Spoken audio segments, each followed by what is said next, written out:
Good morning, darling. I'm getting ready. Oh, I understand. See I you in a few. I got it. I got Good hop on morning, late. darling. I'm getting ready. Oh, I understand.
Rain,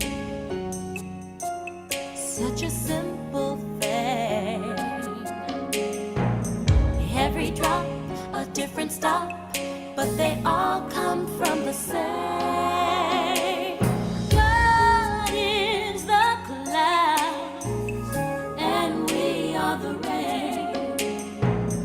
That's why I sometimes feel that somehow we are the same. Whenever I lay my head to sleep, there's a strong thought that keeps haunting my mind. How careless, whispers of a nation that somehow was caught trapped in the dark and nowhere to go. I know my thoughts are telling me, gotta be part of me. I can feel it. Gotta be part of me. In my heart, in my soul. The world must be calling me. Gotta be part of me. And my world comes from within. Life has no guarantee that you'll keep what you have, even though you're blessed with it. That's why I'm feeling some fear for the world. With all the greed and misery, how much real time is there? The sooner I take more responsibilities, I can truly say I am grateful for my world. Oh, the irony of trying to do the right thing 'Cause whatever you do, some will undo and sometimes destroy. And there's someone still left in darkness, and you say, gotta be part of me. And I can feel it. Gotta be part of me. In my heart, in my soul. Oh, gotta be part of me. Calling me from the depths of my soul. Gotta be part of me. Making them part of you, part of me. Everything must combine to be whole. The world is what we make it. What we see today are the results of the mistakes they made yesterday. And what we see tomorrow will be the results of what we do today. It's a shame that peace and respect have been replaced by money and power. The children, they are the future. So teach them how to love themselves, and they will love others. Don't you see? Love, that's the key. Gotta be part of me. I can feel it. Gotta be part of me. In my heart, in my soul. And my world is calling me. Gotta be part of me. 'Cause my world comes from within. Gotta be part of me. Making me a part of the whole. Gotta be part of me. I can feel it there. Gotta be part of me. You're a part of me. They're a part of me. Gotta be part of me. We're a part of each other. You and me. Gotta be part of me. They're a part of me. Gotta be part of me.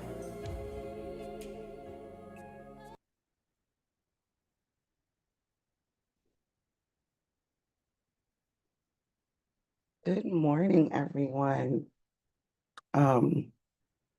I'm still adjusting myself. However, I'm so happy to be in this space with you all today. I'm gonna play another shorter, excuse me, shorter song, because we're gonna actually go back to that In Vogue song, um, that drove a lot of my thinking for this week. Like literally in the middle of the night, it came on. I woke up out of my sleep, and God just kind of got to working. Um, and it's one of my favorite In Vogue songs. So, for the youngster that we got on the call, that's In Vogue. Okay. But I'm gonna play another song and then we'll get started. So happy to see you all.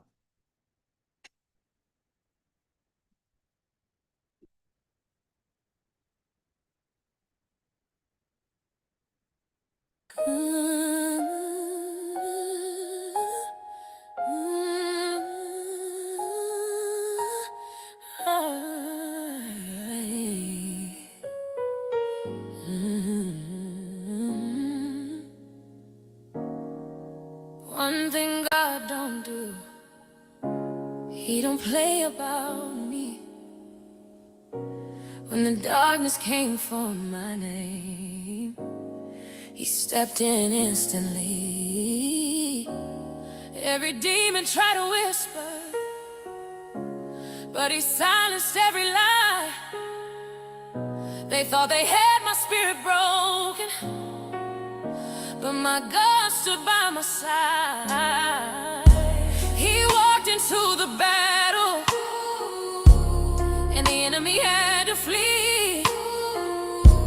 He cleared every shadow around me, said this one belongs to me. God don't play about me. He don't let no weapon rise. He covers me with His mercy, and He wipes tears from my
and his power never lies. He cast out all the darkness, every shadow had to leave, because one thing is forever true: my God don't play about me.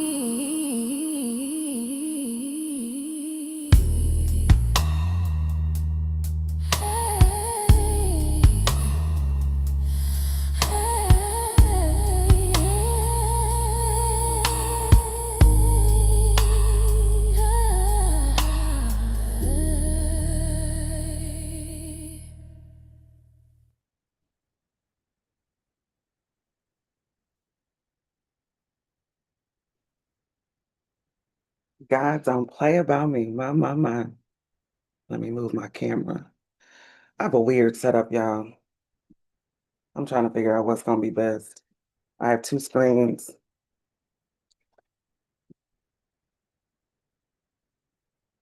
Hmm.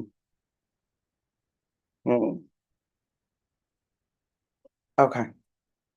Um, Welcome to this supremely cold Sunday morning with Spirit Rising, where spirits gather to share ourselves and our insights on this journey and this life wisdom that we have procured along the way. The salon is always a beautiful and necessary rest stop for the spirit. Yeah, let me praise it.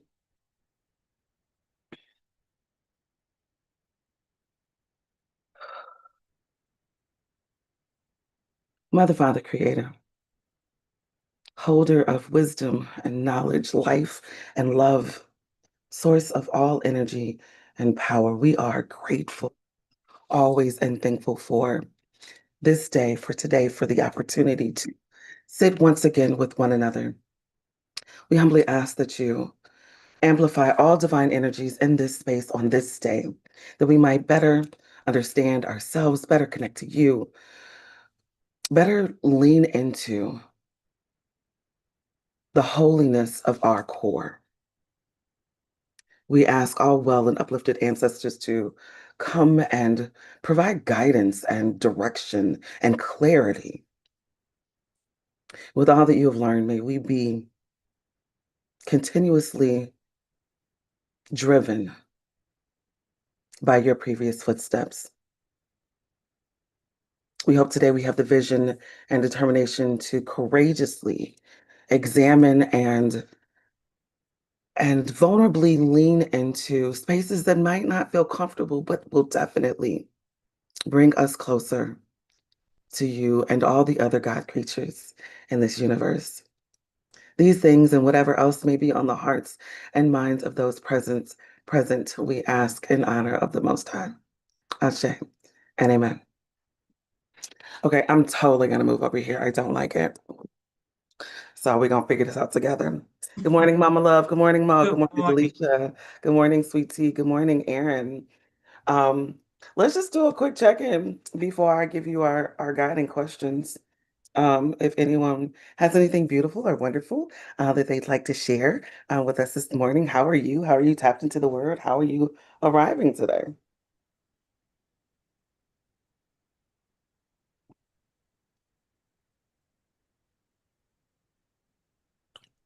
And if not, that's fine, because I will absolutely go right into the questions. We are building. We've had some powerful last 2 weeks of discussion around um, the divine within. We literally walked the text last week from John, where again, starting out the difference between um, activation versus internal knowledge. All of these concepts and some additional questions were raised, and that's again how I kind of got to where we are existing today. Definitely the part um, this concept, and I don't recall who kind of tossed it out there last week, but struggling with the idea of original sin. And that is definitely a Christian concept that I have struggled with, but also one that um, I don't embrace. So I don't embrace a lot, but definitely one that I don't embrace. And we're going to talk about why and why it may not be um, beneficial if we are acknowledging the God internal is in relationship with the God external without separation. Then at the very least, what the world has taught us. And original sin definitely stretches beyond just the Christian concept, but anything that has taught us that we have to demonstrate our worthiness for love, anything that gets in the way of our sense of belonging in society and in the world, all of these things are integral to how we perceive ourselves and our placement. So at the very least, it invites us to re-examine where we are right now. So that's what we're going to do today. Our driving questions are, I'm saying lies, but I really just want to know what you were taught about God that you found out later may not necessarily be true or rock with your experience. And who taught you what to expect from God? So what were you taught about God that you look back and you're like, hey, that's really just not how I see God, spirit, universe, however you'd like to lean in on that one. And who taught you what to expect from God? You know how they say, consider the source? I'm just saying. Who taught you what to expect from God? Floor is open. And I am drinking iced black cherry today.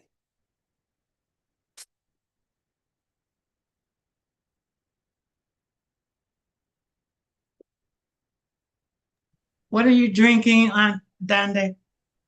Iced black cherry. Okay. They should really sponsor us as much as I drink this on here. I don't even know. Next time I go out, I'm gonna look for ice because I Yeah. don't even. Yeah, I drink coffee and water basically. That's it. And it's a zero sugar water, so Mhm. it's Oh, a that's sparkling water, good. but it's Yeah, tasty. that's good. Who taught you what to expect from God, and what were you taught about God? Wow. Hmm. It's so interesting because if I go all the way back to my early experiences, you know, I I grew up in a time where our church did not buy Sunday school books for children. Uh, we had those little like baseball cards um, with Jesus, same picture of Jesus always, and depicted in the robe and the regal colors, standing with the halo, the glowing flowing from him, radiant and white, long brown hair. Okay, so that was my first really encounter with an image of God that didn't look like me, didn't look like my father. Uh, I mean, more Jewish in nature and custom dress, um, but still no one that I could directly identify with. So immediately that put God outside of me. Immediately. Um, God was from wherever, and I'm here on this earth with my family, with the people that I interact with daily in our society. And then as I got older, you know, God was still depicted as this, I want to say, white man, because as the movies began to come out, uh, God was always the representation of God was that of a white man. My image of God is Charleston Heston, from the Ten. And I know that was Moses, that was the closest thing to God for me, okay. And then, you get into Sunday school and Bible study, and you find out that God is in heaven and you are here on earth working your way to heaven through your good deeds, or working your way to hell through your wicked, evil deeds. And all the stories of Jesus walking the water, and even in the Old Testament, there was this image of God that would reward you for good and punish you for bad. And so here I am, a child, always feeling like, because I was never really good. I mean, I could pretend to be good and look good around my parents and other adults because that's what was expected. But oh, the wickedness that lied deep in my soul and the things I would do when no one was around. So immediately I knew I was going to hell. Because God knew everything, right? God knew everything. And so then that kind of made God this Santa Claus who brought you gifts when you were good and did not when you were bad. And then this thing of prayer, that became very nebulous for me, kind of confusing, because you would pray and you were told God loves you and he answers all prayers. And you're like, oh, I prayed for, and that didn't happen. And it really became critical for me when my grandmother was dying of cancer and I'm praying that she be healed. And she died. So I'm like, what kind of God is this? You tell me he answers prayers, blah, blah, blah, blah, blah. And then as I kept on seeking and listening to you say lies, I say myths, uh, about God and what all God does and did and what Jesus did and yada, yada, yada. All of it just seemed so contradictory. In the Old Testament, you have this guy telling, um, I can't think of anyone's name, Joshua or whomever, David, go kill the whole village, kill the children in Isaiah, kill them all. A God who loves you and yet turns his back on you and won't hear from you for 40 years. Got you wander around in the wilderness and then he parted the Red Sea. Really? So all that I just couldn't accept. So then I started exploring and seeking and ended up here in Spirit Rising and other groups. And I'm still exploring.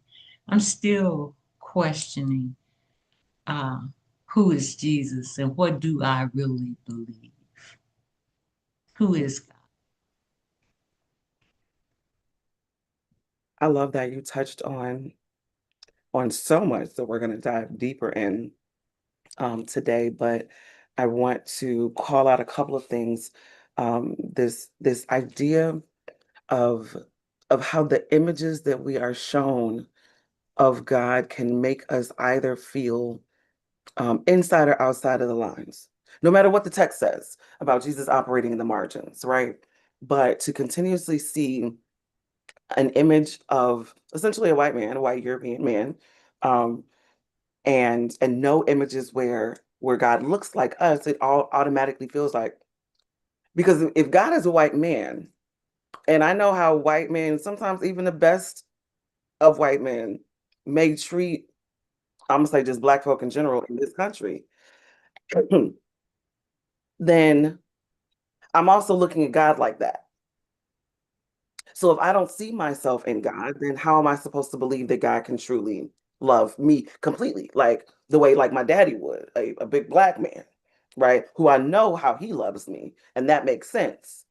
So, and I think that oftentimes when there are debates about race of God and even just of Jesus and how Jesus is depicted, um, the reason that that gets so complicated is because the reverse is probably true, right? Um, not, that I love it, but the reverse is probably true. People not wanting to let go of an image that allows them to very clearly see themselves in God. And it's weird because in other countries, we're kind of the only folk that do that, right? To put pictures up where God does not reflect um, the folk, where there's a singular image. I literally, not yesterday, but the day before. So for Friday, I think I was at Walgreens, and people, oftentimes will do some sort of theological or God-centered um, edition at some point during the year. And there is this big, the truth about Jesus. And here's this white Jesus with long brown hair. And I was like, still, huh? Still, 26, we're still doing this. Okay. I mean, whatever y'all need, it's whatever. But I think that there's something to be said about, not wanting to let go of this image that allows me to see myself there. But also on the flip side, how much that separates others who can't see themselves. You brought up the concept of heaven or hell, this notion of I was taught that I'm either working towards good, like the good list or the naughty list, that there's no in between. There's no credit, there's no you know, benefit of the doubt. Either what I did is gonna send me to heaven or it's gonna send me straight to hell. And and while this notion is consistently at this point in time being kind of wrestled with in a lot of different spaces, um, but there is still a very prominent concept of people being banished to hell, of this concept that your spirit is eternally going to suffer as punishment. And that's the part that we'll get to, but it's suffering as punishment. Because my mama used to put me on a stool in the bathroom. She swears it was only for like 3 minutes in increments. I feel like she set me there for hours at a time. Whatever. But those were like little punishments, but it was also course correction, right? Because of the relationship that we had and her needing to make sure that my actions kept me safe. And so she had to do things to ensure that if if I got off track, I had some time to think about it, right? Um, but not that she literally sat me on a stool for 3 years as punishment. So this conversation of how we're taught um, that God is either going to love us or hate us. Um, and then the last part that was supremely important is this concept that we don't trust children. So we don't teach them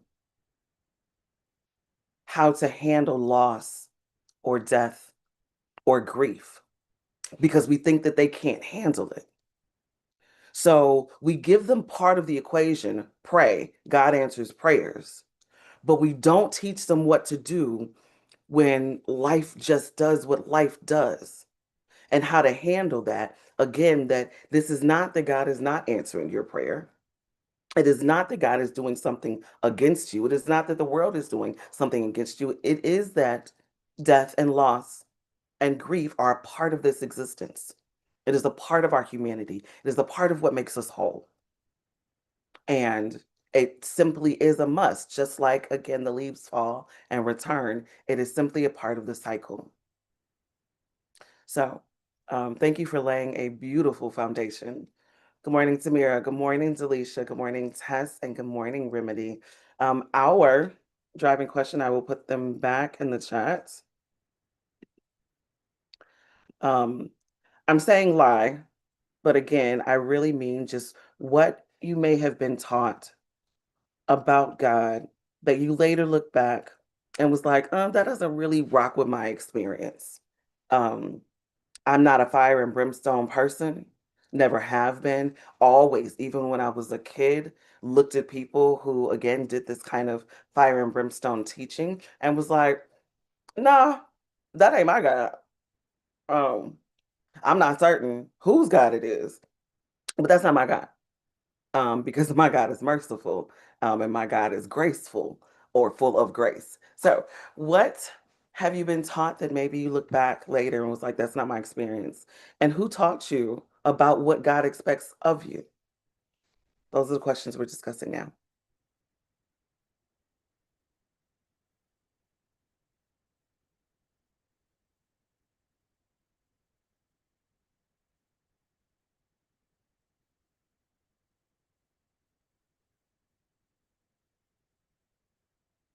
If I jump into the framework, it's just going to be a mess. Oh, hey, good morning. Thanks, Adonde. Thanks, everyone. I sometimes how memory is funny, it's spotty. It's like, was I really did people engage in this and I just don't remember it? My parents. I remember so I didn't grow up religious. We went to church to a United Church of Christ church for about a year, maybe when I was in elementary school, because my sibling at the time was my friends go to church after we moved to Pennsylvania. Like, why don't we? But I remember being, there was a summer that I was really scared. I was a really frightened kid. And I had these recurrent, basically like ideas that I was very scared. And I was also grappling with the end of consciousness. And what I was going to say was that I had these ideas at night in bed. And I don't think this needs like a warning, but that somebody would come in and stab me. So like I would never wear, there's still emotion just saying this. I would never wear red t-shirts because I thought that people wouldn't be able to see, the blood because of the red t-shirt. And I was always like freaked out when my parents killed a mosquito or whatever. And they sent me to a therapist. But one conversation I remember having with my dad where he was a little bit more present, I guess. We were outside in the patio and he was like, and I was like 8. He was like, Tess, you're asking questions that many adults don't ever grapple with. They don't ever get to these questions, which it didn't really comfort me though to hear that. I was just like, okay, cool. Like, I guess I really am all alone. But what I wanted to say, besides that early childhood stuff, I mean, God was kind of absent, I guess. My dad's mom was Catholic, and she had a lot of faith, but I didn't really connect the dots. And I remember when I was really small, when we lived outside of Chicago, dancing around the living room, like praying, And but one thing that I want to say that I think might be more to the point of this question, although I do think the way that the adults bring us into the world obviously has a lot to do with our sense of what's possible. And my particular household didn't have a lot of, let's say, belief in the possibility of a wider good or personal activation of power and agency towards the beautiful. But when I became Catholic, which was only in 2022, after years of searching from 2016, 2015 on, really, when I was living in New York, I got called to God. God called to me. But it's occurred to me lately in the last year or so, in so many Catholic churches, the depiction of Jesus on the cross and like here, especially in northern New Mexico, his ethnicity is ambiguous, but he's always starved, and he's always, I mean, he's got blood. Like it's pretty intense, man, to make that the headline. Like, that's gonna be the brand logo for this whole man's ministry, and this entire resurrection is going to be this thing that he would have avoided if he could have. It just doesn't seem to reflect the sum of the story and the teaching and the crux of the liberation to me at all. And it's a wild image. So that's what's coming to mind.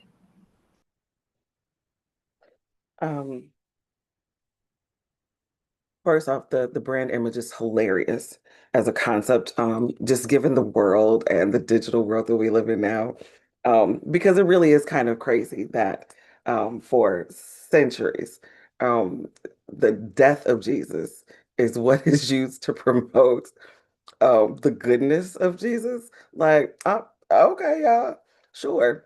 That's wild. But also, I heard a couple of things, and I kind of because I the way I wrote it, I had to kind of do like arrows backwards. Um, because you mentioned that God was absent. But it really wasn't that God was absent, but that you were existing in a space where there was no direction. And that is what gave you the silo. And I say that because of the conversation with your father, where words that were clearly in recognition of where you were, but still offered no space, nothing for you to do. We're back in that whole, give you one half of the equation, but don't tell you how to cope with it, which is what makes us feel separate and siloed. Separate from ourselves, separate from the Holy Spirit, separate from the world. Because we only have half of the information and only a little bit to go off of.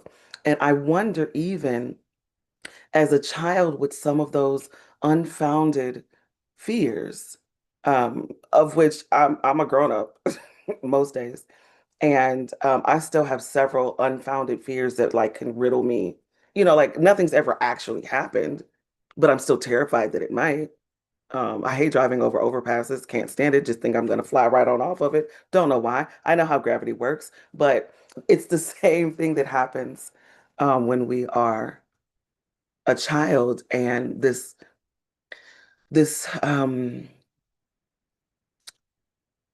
silo gives way to fears becoming larger than life without the other side of the equation, without the understanding that I'm protected, without the understanding that I am safe, without the understanding that there's a place for me to go, there is a space of refuge. Um, there is something even internal that gives me strength. All of those things. It is not the absence of, it is a lack of recognition and direction. And I appreciate you bringing that to the table because, again, while you were speaking of a situation as a youth, I bet we can all find and identify with that into our adulthood. Thank you for that, Tess. Mama, Okay, I forgot the question. May you repeat it again? you're adorable. Um, what I say what lies, but what were you taught about God that maybe at a later point you were like, that really doesn't rock with like what I know God, what my experience of God is, and who taught you what to expect from God? Okay, thank you. Yeah, kind of what Tess said. Like, it definitely hit on some perfectionism. Hmm. And mostly like I feel like I learned that God. Sometimes, okay, there's a lot of different. I feel like ministries that I jumped in because I was intergenerational, grew up. But a lot of what I remember is sitting at a table reading like Jehovah Witness, Watchtower books, and like Jesus is God, which I also didn't understand that very well. Hmm. Like even when I think about, I can close my eyes and like see the front cover of a like Watchtower book, and it was like God, like porcelain and white and long hair. And yeah, so yeah, disappointment with like if I went against another person, particularly an adult, now I've sinned. Not that I went against myself and my values.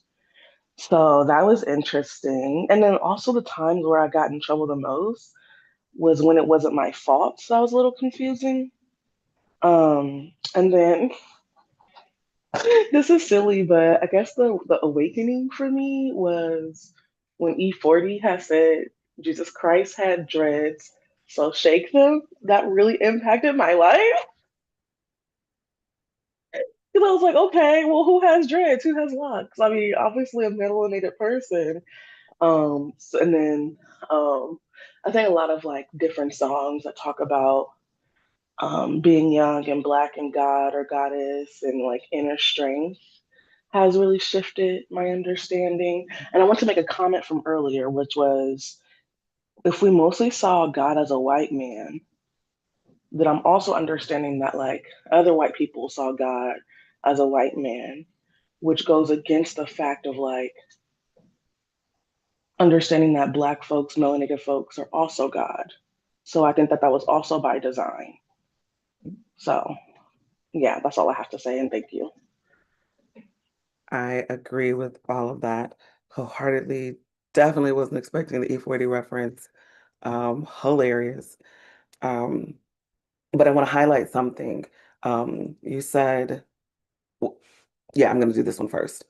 Sin is me going against another person, mainly an adult, which really speaks to, again, the perspective of sin that we're going to get into today, this concept of bucking authority, um, and the purpose of sin. Last week, Tess brought up the concept of sin being more as missing the mark, and we're gonna actually kind of start there and work our way.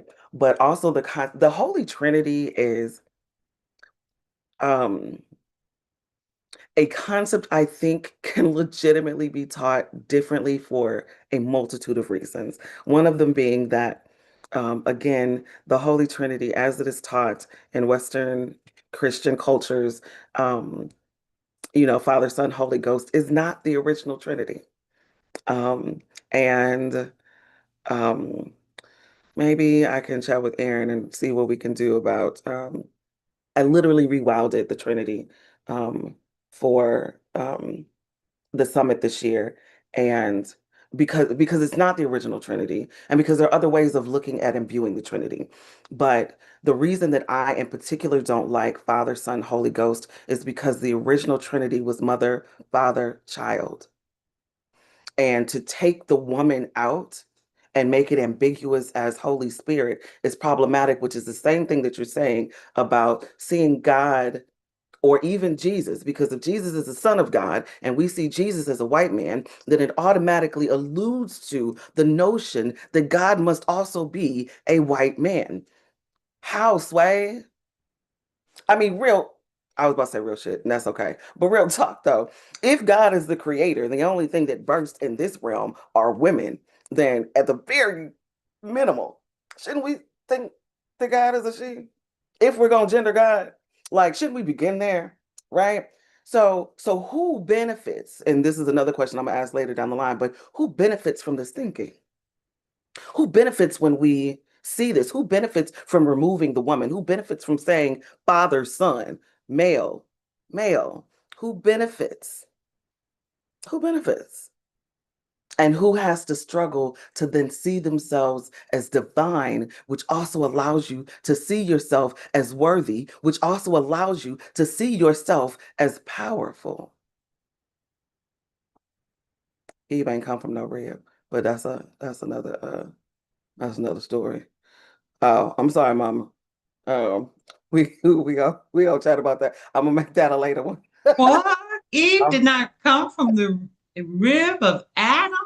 Well, there are two um Genesis stories that help us to understand. The problem is that we lean on one and negate, not even negate, we really don't even reference the other one. But unless you put them in partnership, you don't get the whole of a story. You only get part, right? So we really have, because the other one essentially says that Eve came from the earth. There are other um, origination stories where Eve came first. So, you know, it's a lot to unpack. I'm not going to overwhelm y'all with that today. We're going to step away from the Holy Trinity too, because we got some real work to do in another space. Because this original sin thing is gonna take us there. Come on, Delisha. Thank you, Mama. Good morning, everyone. I appreciate the space to have this conversation, even just to be able to question these things, because as a kid, I had a lot of questions. I grew up really, really religious. Like, we went to 3 churches every Sunday. It was a lot. And all of my questions were like, don't question God, lean not on your own understanding. Like, so it just was never the space. I agree with the whole feeling confused about God being white, being a man, having these like human traits.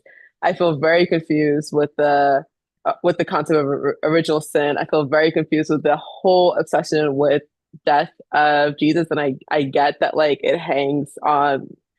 I think as humans we have this like fear of death. And so a lot of the hero stories, if you look at Hercules, is like these heroes because they were able to beat death versus seeing death as like a part of life. But the idea of like calling Good Friday the day he died, I'm like, yo, if they kill me, you better not celebrate that shit and call it Good Friday. Like, it just was always like, I did not get that, the cross, all of that.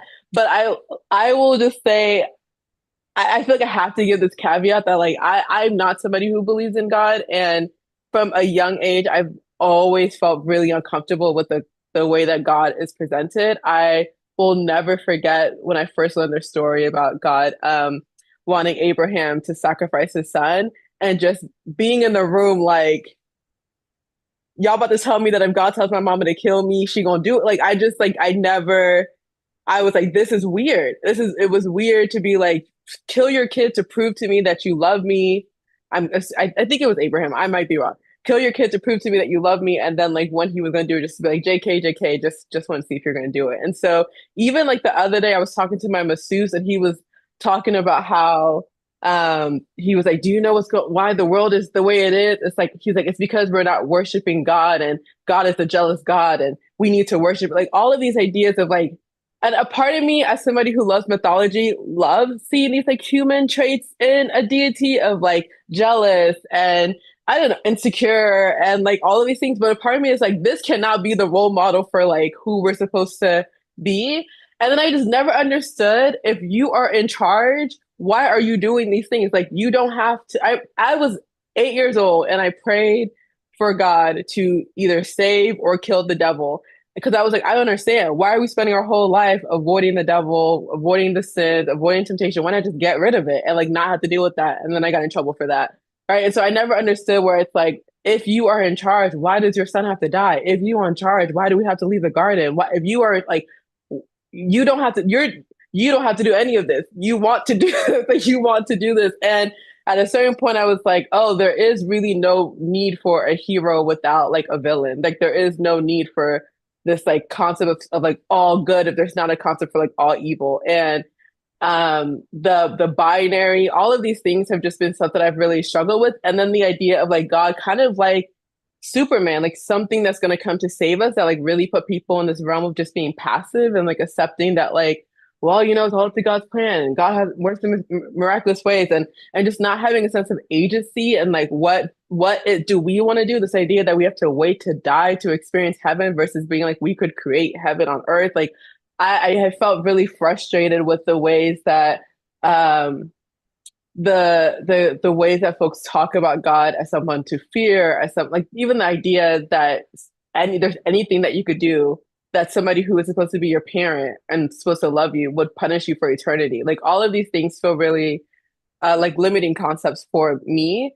And so I have, just like really not rock with the concept for since I was like a child. And I find it really sad in the ways that folks think of and talk about how God is working in their life because it feels like God is and I get it. Sometimes like my grandmother's explained to me how the Bible, and I think it's a beautiful book, is really comforting and there's a lot of things in there that folks can really turn to that gives them guidance. I love parables. I love mythologies. I think it is, as a writer, the idea of like all we know about Jesus is through his friends. It's like all we know about Socrates is through Plato. Like I love that concept, like as a literary device. But it also feels really sad to me when folks feel so limited by or truly feel like they're being punished or they're being tested or they have to earn or prove that they are worthy or deserving or how much fear they live in with like feeling like their desires or their body or like just the play is like tempting them down a path of evil. I mean, I grew up in a house where we couldn't watch cable, we couldn't listen to the radio, we couldn't go to the mall, like we couldn't do, there were so many things there was like, just felt like the devil was constantly waiting around the corner to try to get you. And I'm like, I don't want to deal with this man. Y'all need to get rid of him. Like, I don't understand. Like, I cannot live my life like this. So I really, I hear the good that it offers people, but I also see a lot of ways that it limits people and keeps people stuck in fear and feeling like it is okay for you to have somebody in this hierarchical position, which I don't agree with one, that you are supposed to fear and worship and revere and not question. And like, it just, I think it sets us up for so many of these oppressive dynamics that we are used to, where we don't question authority, where we think it's okay to be living in the spirit-based culture, where we think it's okay to murder and punish and kill people because we don't agree with them or they cause harm.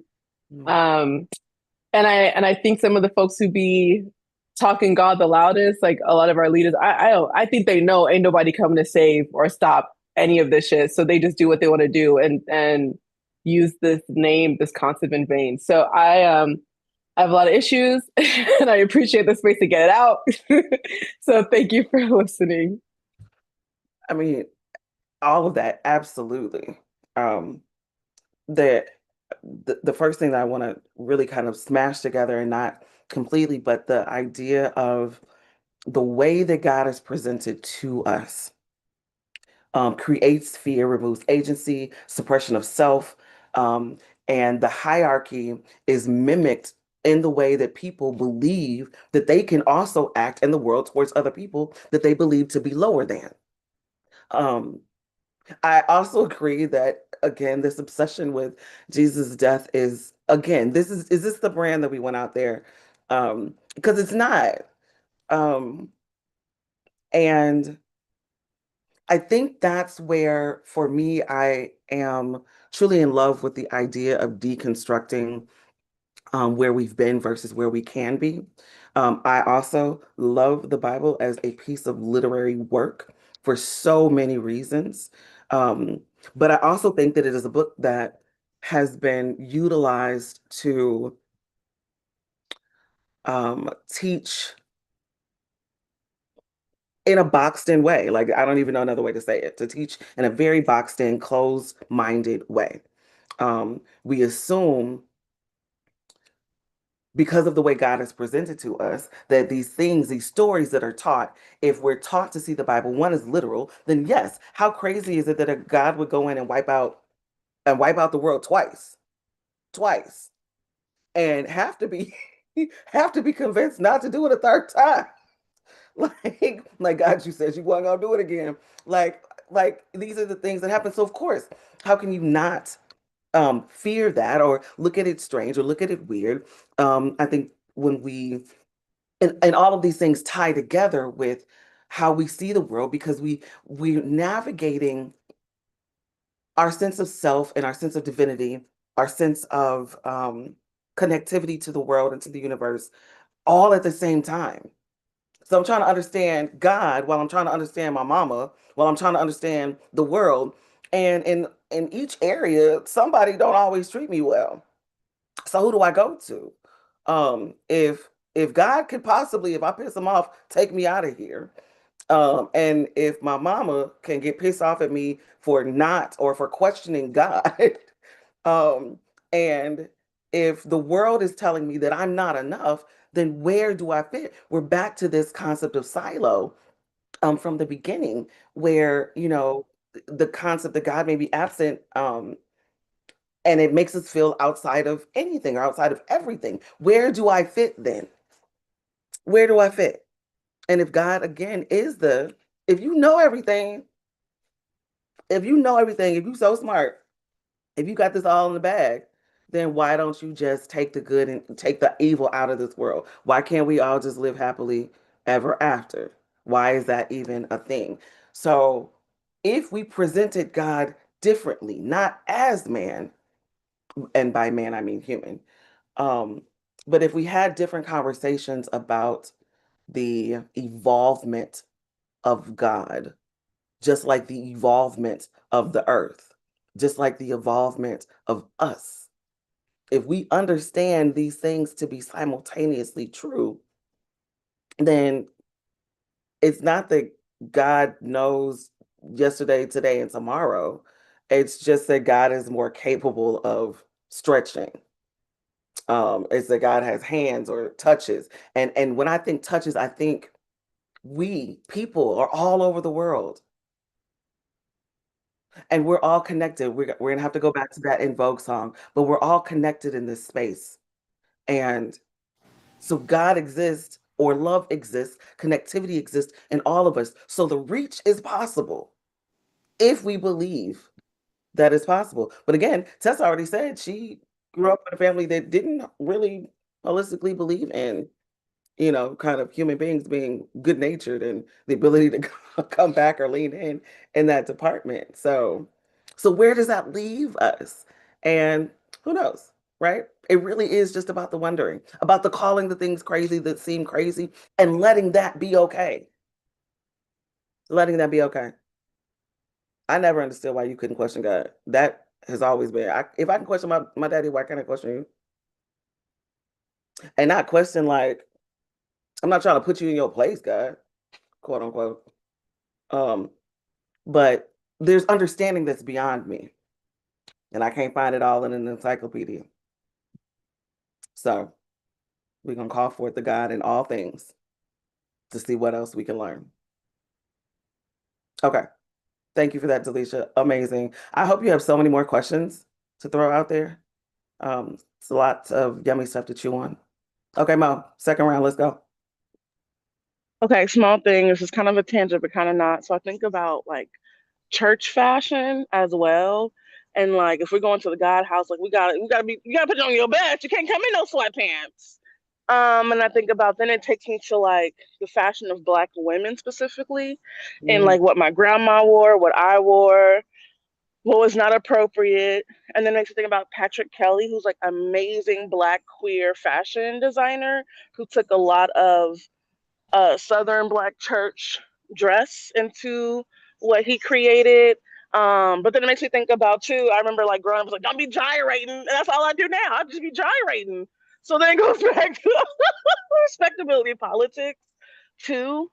Um, and then yeah, like all of it, like being a preacher's wife, and just like all the toxic Tyler Perry movies, y'all. Like it all intertwines. So like I feel like that's when my brain takes it into like pop culture. mhm. I love that in that intersection.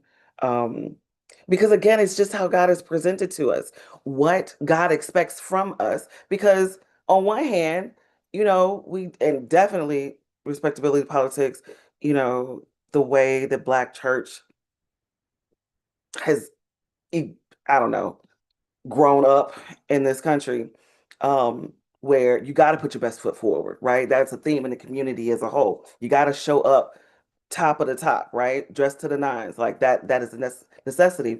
But then on the other hand, you've got churches that are like, come as you are, right? Um, I can't say I'm a fan of seeing people roll up into church in pajamas. I don't, but also I just don't think that you should leave a house in pajamas. That irks me. But so that's a personal thing. I don't care where you're going. Don't go to Schnucks. Don't go to Quick Trip. Like, put some pants on. Put some sweats on. If you got pajama pants, you got sweatpants. Like, change it up. However, it all is tied into, again, our perception of self as well. If I think that God only values me if I'm dressed to the nine, then if I do anything else in my life, right? If I don't present myself always in that light, what does it say about me? Like the thoughts begin to be reversed in that way. And it's also reflective of sometimes how we treat ourselves, right? If I don't think that I'm worthy, if I'm not putting my best foot forward, then when I'm having a bad day, how do I excuse myself when I can't put on a face of makeup? When all I can do is go to Quick Trip in my pajama pants because I can't do anything else. Now all of a sudden I'm completely unworthy, not just to God, but to me or to the world. All of these things go together.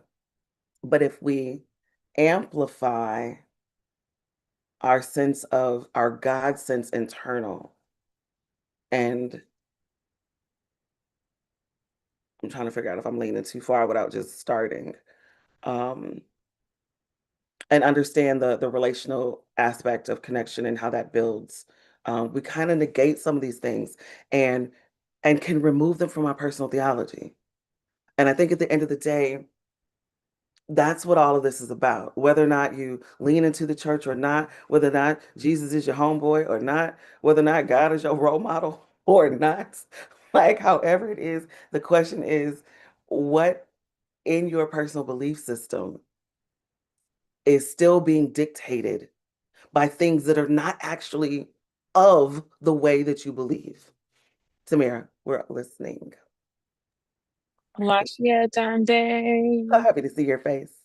I am happy to be here. I am it's something you just said in your personal belief system. And I just want to point out that growing up, like I was never given language that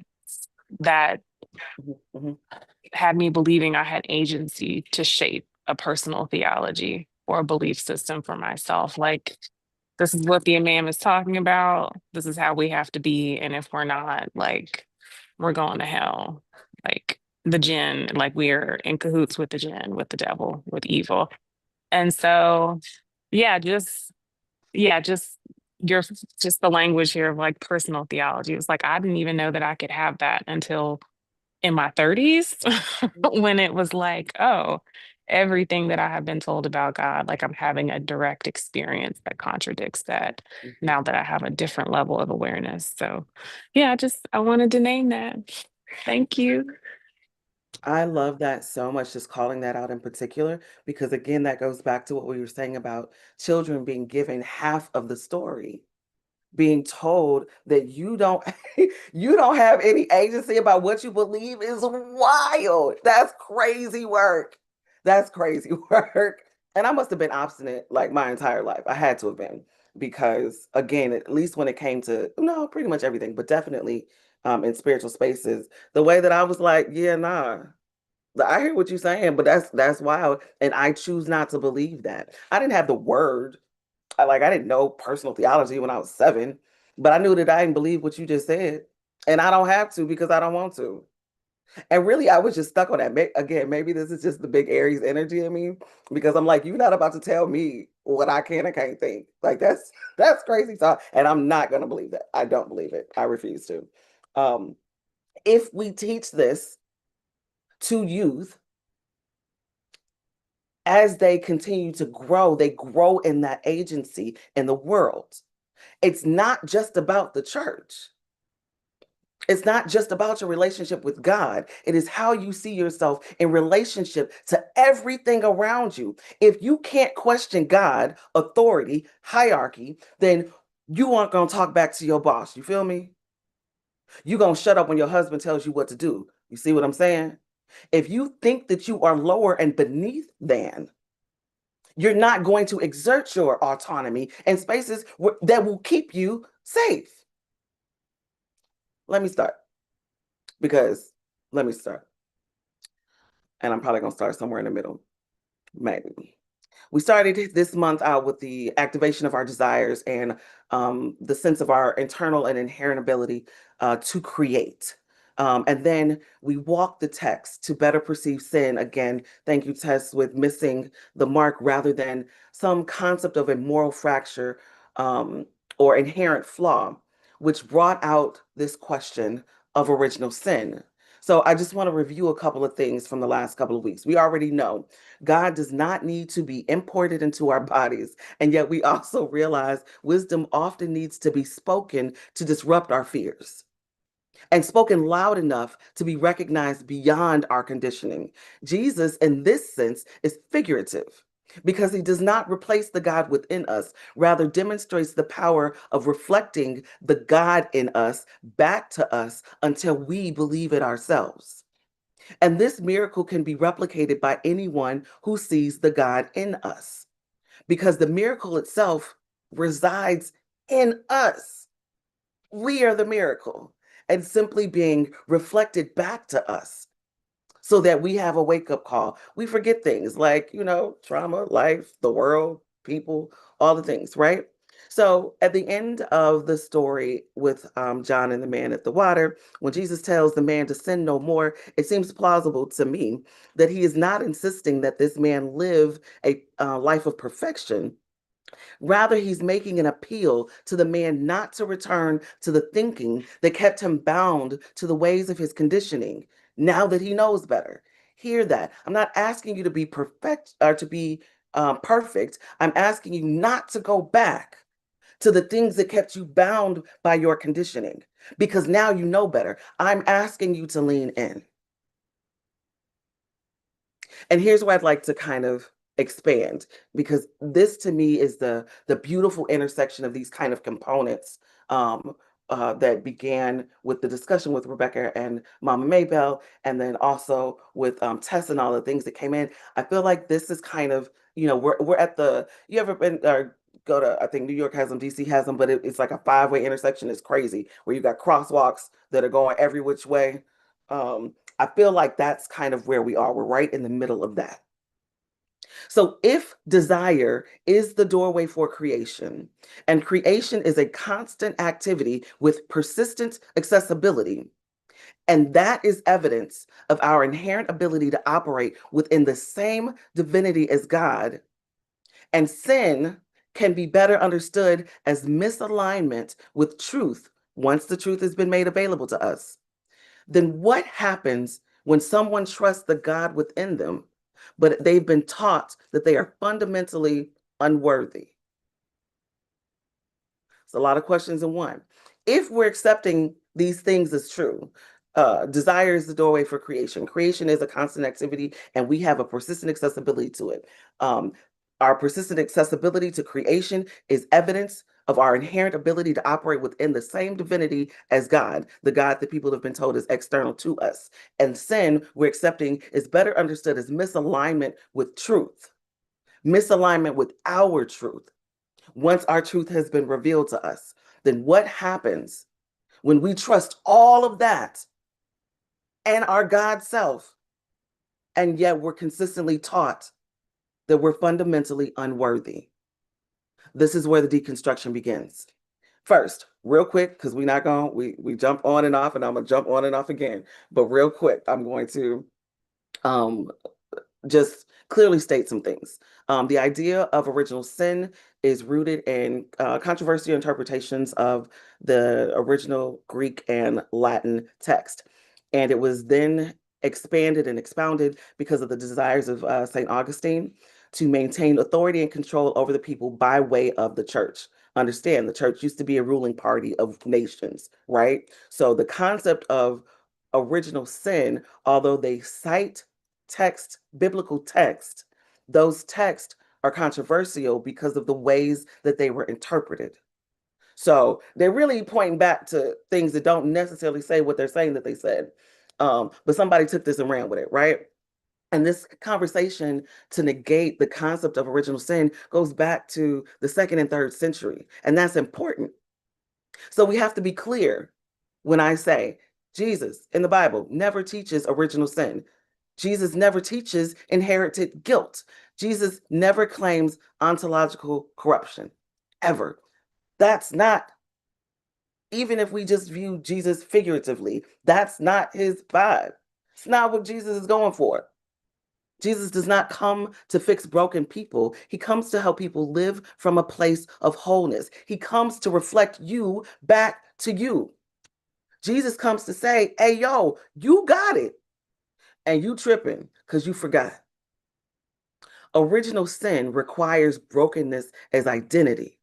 But in the Bible, the stories of Jesus treats brokenness as circumstance, not as essence, as something that happens to people, not something that is a person, which means the lie was that we sinned. I'm sorry. The lie was never that we sinned. It was that we were defined by it.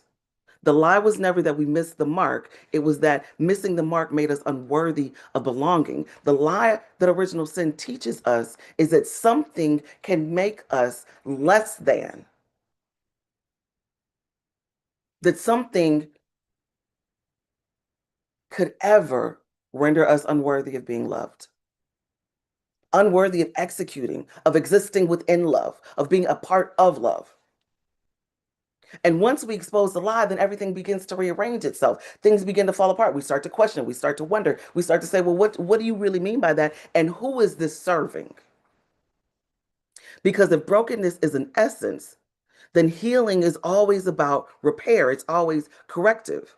It then leans into the hierarchy. Someone else must intervene because something is fundamentally wrong with who we are. But because brokenness is circumstance.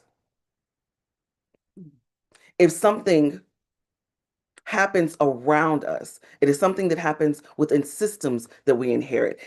Then healing can't be repair. It's remembrance, it's reorientation, it's realignment. Again, Jesus is reflecting us back to us. Jesus is calling us back to the table, like, hey, yo, remember who you are. You ever have a homegirl that's like, what you doing, sis? Like, when you start doing that? Since when you start acting like that? Since when did you forget who you were? That's all. I'm saying that's all. That's a lot. Um, but this is why the lie about God, or this particular lie about God, does the most damage, because it makes us feel like we're always chasing a carrot that keeps moving. When we're taught that God is primarily retributive, distant, suspicious of our inner lives, we learn to distrust ourselves. How can I trust my intuition if I'm taught that I can't? If I'm taught that what I negotiate within could send me to hell? How can I trust that voice? How can I lean in on that? Well, because it's not true. How can something external to who you are validate who you are? We learn to treat intuition as temptation. When we begin to distrust ourselves, separation seems logical. Sitting on those silos seems like something that just happens. We learn to believe that anything powerful moving within us must be monitored, restrained, or externally validated. And over time, we don't just outsource authority, we outsource God. God becomes out there. Holiness becomes something to approach cautiously. Desire becomes something to interrogate rather than honor. If I want it too bad, it must be bad for me, right? Things of the flesh, right? We learn to distrust our sense of touch, our very senses, all of them. And the distance we feel from God no longer feels imposed, it feels deserved. In fact, we're told that we deserve it. You can't get what your prayers aren't being answered because you did something to harm God, which is crazy because the text also says, if you knock, the door will be opened. We can't teach half the story. So when someone dares to trust the God within them, especially after being told that they are undesirable or disoriented or unsafe at the core, it feels transgressive, it feels risky, it feels like it's wrong, like I got to keep this to myself, like again, if I tell somebody else, I might go to hell. Like, it feels wrong because it contradicts the conditioning that taught them, the world, others, that survival depends on us being saved, and therefore we are nothing without a savior. The problem is that the story of Jesus teaches us that we are in partnership. Literally. The concept of God as love is that we are relational. We are together in this. God is in us. We are love. We don't need nobody else to save us. As long as we remember that it ain't nothing to be saved from. You good. And that's the tension that we are stepping in and around and peeling back and opening up all the things today. What happens when we give ourselves permission to lean into divine proximity, to really lean into divine proximity? And I really feel like this is, again, the intersection of where our root teacher has been asking us to lean in. What happens if we completely eliminate the concept of separation? We are Siamese twins. Or maybe we're the twin that ate the other twin. I'm not really sure. I'll have to think about that metaphor later. What happens when we desire and trust and we embed that into our personal theologies? What happens when the internal knowledge that life wants to move overrides the learned belief that we've got to stay quiet or small or contained? And this is not just being rebellious for rebellious sake. I don't say these things or wonder about them just so that we have some radical conversation. It is because we have an opportunity to show up different in the world, which allows us to see ourselves different, which allows us to see how powerful we truly are, which allows us to show up as that kind of an exclamation point in certain spaces that are not necessarily spirit rising. This is not self-centered spirituality. This is what happens when we stop confusing humility with contortion, when we stop confusing obedience with self-abandonment, when we stop believing that God's closeness is something that we have to earn.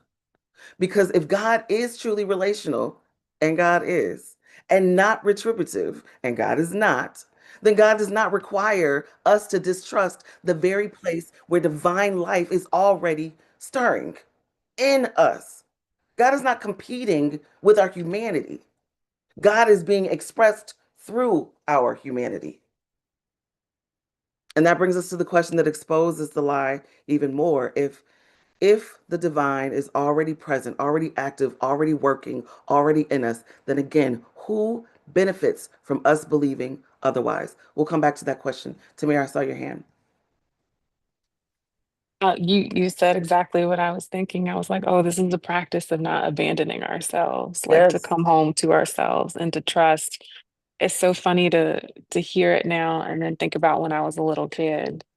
Like, oh, God Almighty Allah is like so powerful and he makes no mistakes. And okay, he created us, but then like, so what he created, something is bad and wrong with me if I am created by this Ain't that crazy? powerful and mighty being. Like, yeah, it just is like all these little things are coming up from when I was little. Mhm. If we are made in the image of God, then how can we be flawed?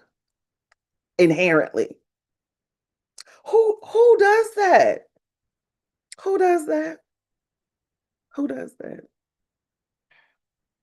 We're not caricatures of God. We're not caricatures of God. And that's what they keep trying to make us believe. And we're not.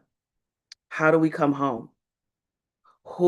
And literally, this is the discussion question. Who benefits from a theology that begins with suspicion instead of belonging? Who benefits from us believing that we must earn or work for love, connection? Who benefits?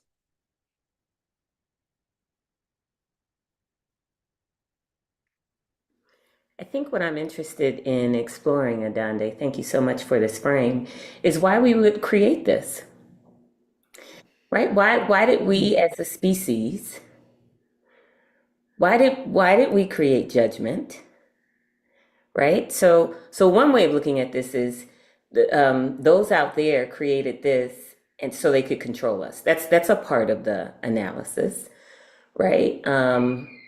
And you don't have to look hard to find judgment as an embedded spiritual imperative in many of the world's religions, right? My mother would say that there is a religion for every state of consciousness. Yes.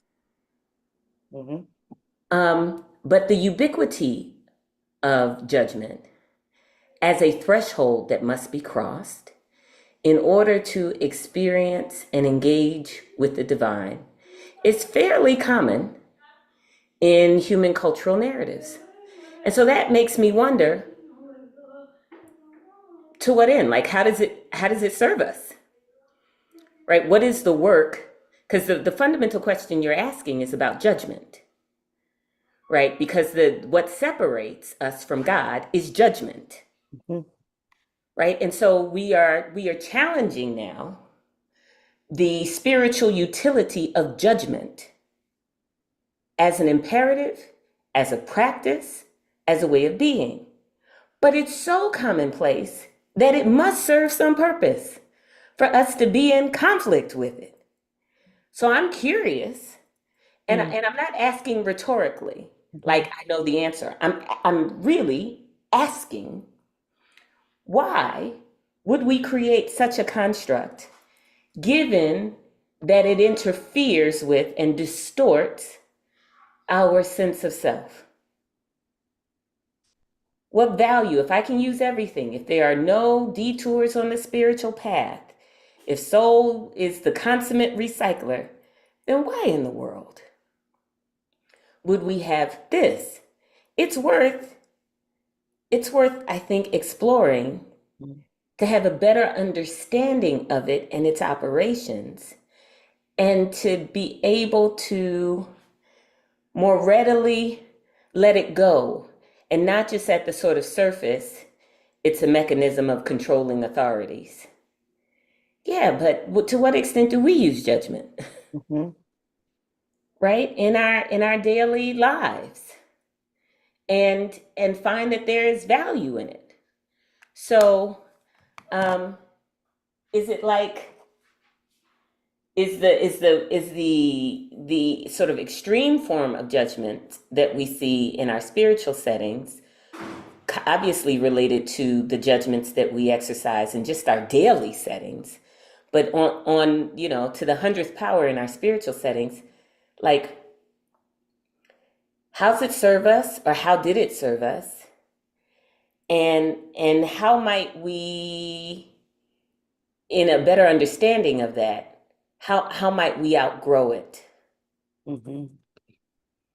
Yeah, or use it, or understand its aims, and then find another way to arrive at them. I'm curious, Spirit Rising family. I really am. I'm curious. I'm sitting with this as judgment not being the only thing that falls into this kind of space, even when we talk about the systems, but like, why the sense of power and the need to control also. And I'm wondering how, if these are like stepstones. Yeah, I'm gonna pause there. Go ahead and test while this plays out in my brain. Yes, Adande, thank you for your homily, your preaching, your exhortation too. And I love this continual, like, that we keep coming back to this idea of sin as just missing the opportunity to be in relationship with my own sovereignty and my own internal truth. I really appreciate the 8, like, that you pointed to. I'm going to try with my camera on, but if the network gets weird, I really appreciate that you pointed to personal agency and remembering. And I guess I'm thinking about, Rebecca, I love answering your not rhetorical questions, even as I'm just, speculating with the best of us in this space. It seems to me, I have 2 main thoughts here. The first being that survival was such a hard fought and precarious thing for most of our human ancestors, just like literally, if we all exist right now in 2026, it means that we have survived for centuries. And that was very difficult for early humans, I guess. And then, so then my train of thought there is that some of these religions and some of the judgmentalness of God, yeah, the control thing, but maybe some attempt to keep people safe or something, and meaning making. From the yogic tradition, the perspective would be that that was the Piscean age. And what you're asking, Rebecca, is pretty much how are we entering as a human species with our more than human kin, the Aquarian age, which is the Aquarian age in the yogic text is really defined by the prerogative is to seek, not to seek for wisdom, but to experience your truth, to experience your personal truth, and to come into your own conscious activation of the divine. And so maybe all of these world religions, it just represents a certain trend, a certain epoch of human thought. But the second thought that I was thinking then was I kind of have loved learning different origin stories, or the Mayan Popol Vuh. That was one that I loved learning about how humans evolved, the origin story of humans. And, in that text, there are these wooden birds. God makes these bird-like creatures, and they're just kind of crickety, crackety, like puppet birds.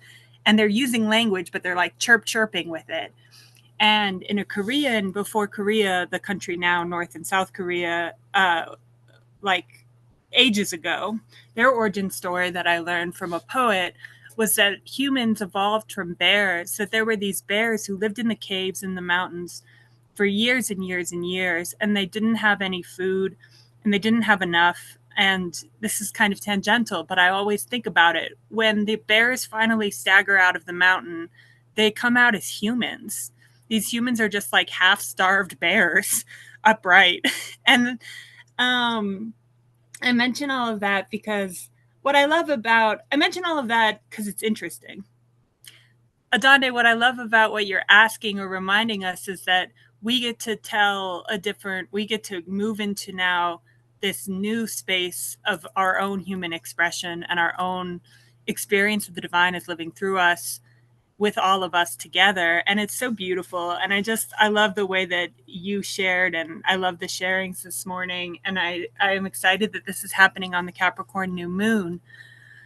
And I'm really interested, last thing, in our practice space as supporting one another in moving these conversations away from just, and they're not theoretical for pretty much everyone on this call. I know that. And I love that. I honor that so deeply. I'm so supported by that. But nevertheless, moving these spaces more and more into my life, into my participation, and what does it look like to show up? In this godly way. So that's what I got. I love that. Thank you, Tess. I appreciate that coming back to the concept of survival. That took my brain in a totally different direction because I was like, oh yeah, Adonde, that's practical. Like, yeah, smart. Because even with for me attaching it to the concept of power and control and systems, and then throwing in meaning making. And I was like, yes, okay. Because another part of Rebecca's question is how do we, if we can better understand how it got here, then we can better name that we are and how we might outgrow it.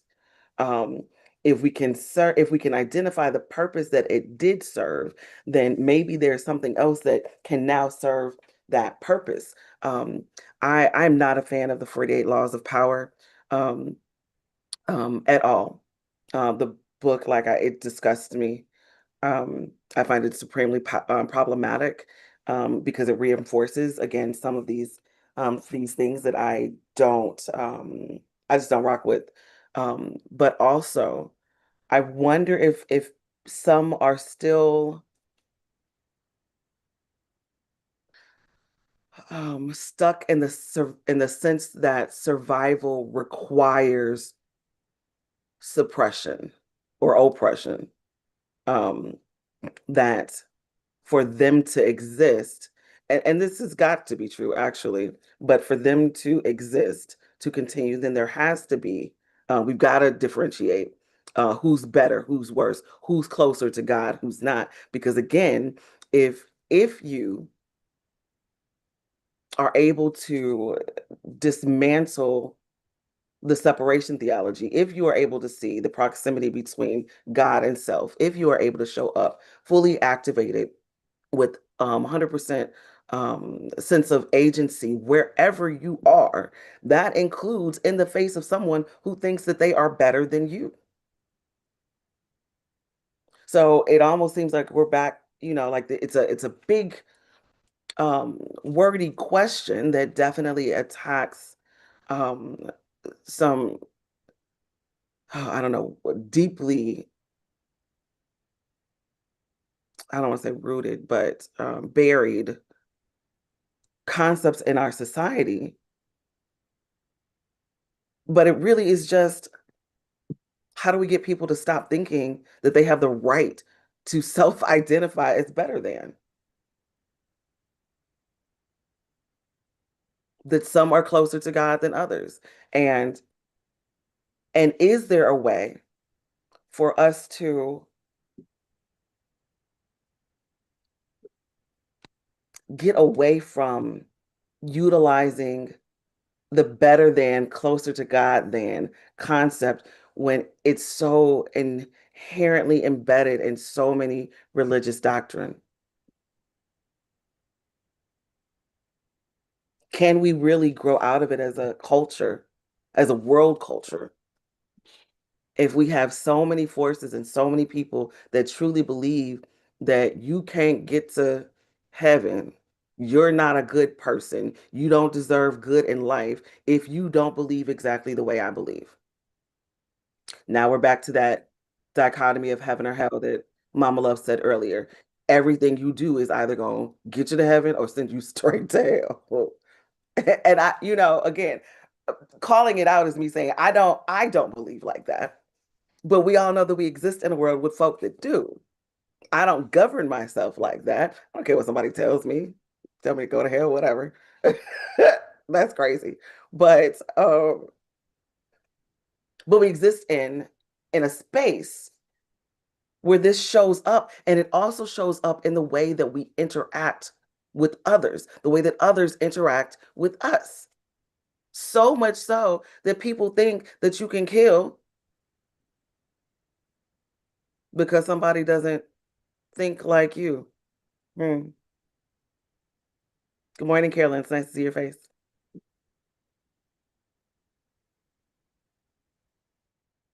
Other thoughts? Who benefits? Where's the benefit? Well, Hmm? Adanda, we also live in a world where so many people don't believe that way. And,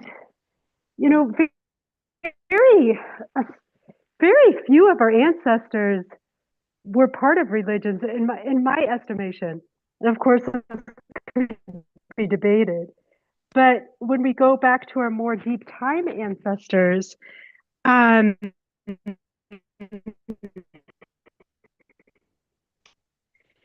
Carolyn, you are breaking up. in more indigenous religion and like, oh, can you not hear me now? Okay, Can you hear me this now? is better. This is much better. Okay. My sense is that a lot of indigenous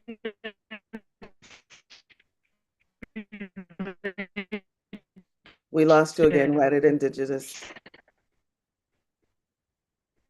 Carolyn, you want to try it with your camera off? I'm not even sure she can hear me. incorporated elements of Christianity because they saw things in Really choppy, yeah, Carolyn. can you hear me now? Okay, now you're super clear. Let's see if we can hold this.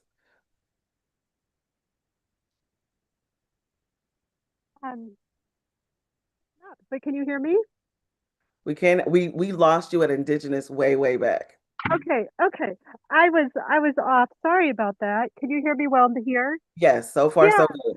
So I have heard myriad stories about, say, indigenous people, including many of our ancestors, that incorporated Christianity or other religions because it was actually just their habit to incorporate, just to say, oh, yeah, what, this is wonderful and this is wonderful too.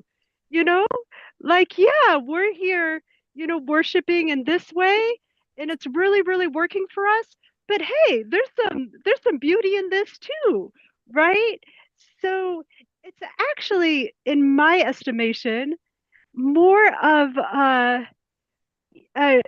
since oppression has gone rampant, that religion has been being used for supremacy, right? And this like one true faith and all of this stuff that got really incorporated ultimately into Christianity wasn't necessarily at its root. Feels to me like I don't know, it's a very twisted thing. There's so much precedent for being both and to not make difference divisive, right? So I just wanted to bring that perspective because it gives me hope. I holistically agree. Um, one in the hope, but also and the concept of, there is good in so much and why separate. I think that again, these conversations go so far back and yet not like back to humanity's first presence on the globe, like not that far back. So, where and when um is maybe we're just at another point in, evolvement of human consciousness. And maybe this will continue to grow and develop and change and turn in a direction that feels more what we might consider to be favorable and inclusive and of belonging. This world has been around way longer than we have and way longer than we'll ever know. Um, so maybe this is again part of the growing process. I find it absolutely hilarious when um,